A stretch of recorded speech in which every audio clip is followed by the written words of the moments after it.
جی تو ناظرین، ہم دونوں ڈرامے میں اب تک ہم نے دیکھا کہ وفا اسد کو اپنے بابا سے ملوانے کے لیے لے کر آتی ہے، لیکن تھوڑی دیر بعد اسد وہاں سے چلا جاتا ہے۔ وہ آ کر اپنے ڈیڈ سے پوچھتی ہے کہ انہوں نے اسد کو ایسا کیا کہا کہ وہ وہاں سے چلا گیا، جس کے بعد وہ کہتے ہیں کہ میں نے تو اس سے ایسا کچھ نہیں کہا، وہ کچھ زیادہ ہی جذباتی ہے۔ پھر شہروز جاتا ہے وفا کے پاس اور وہ اس سے پوچھتا ہے اسد کے بارے میں، اور ساتھ ہی وہ اس سے کہتا ہے کہ تم نے مجھے بتایا تھا کہ تمہارا دوست ٹاپر ہے اور میں ایک نئی کمپنی سٹارٹ کرنے جا رہا ہوں، تو کیوں نہ تم اسے میرے پاس لے کر آ جاؤ۔ پھر اسد کی اگلے دن کی فلائٹ ہوتی ہے دبئی کی، جہاں پہ اس نے پہلے سے جاب کے لیے اپلائی کر رکھا ہوتا ہے، اور وہ وفا کو بتائے بغیر وہاں چلا جاتا ہے، لیکن راستے میں اسے کچھ کڈنیپرز کڈنیپ کر لیتے ہیں۔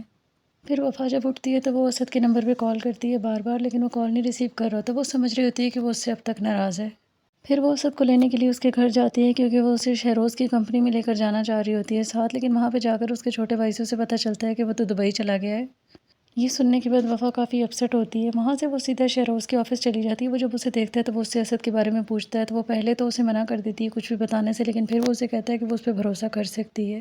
وہ اس سے کہتی ہے کہ پتہ نہیں ڈیڈ نے اسد سے ایسا کیا کہا کہ وہ اتنا ناراض ہو گیا کہ وہ مجھ سے کوئی بات بھی نہیں کر رہا اور مجھے بنا بتائے وہ دبئی چلا گیا ہے۔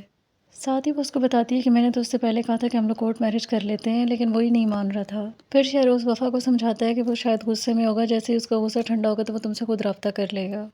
پھر وفا سنبل سے بات کر رہی ہوتی ہے اور وہ اسی بارے میں پریشان ہوتی ہے کہ ابھی تک اسد نے اس سے کوئی رابطہ نہیں کیا، جس کے بعد وہ اسے بتاتی ہے کہ اسد آج صبح گھر آیا تھا ڈیڈ سے ملنے کے لیے۔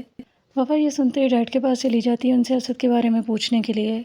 تو کیا وہ اسے اسد کے بارے میں سب سچ بتائیں گے یا نہیں، یہ ہمیں دیکھنے کو ملے گا اس ڈرامے کے آنے والے ایپیسوڈ میں۔ تو دیکھتے رہیے ڈرامہ سیریل ہم دونوں، اور مزید اپڈیٹس کے لیے میرے چینل کو لائک اینڈ سبسکرائب ضرور کریں۔ اللہ حافظ۔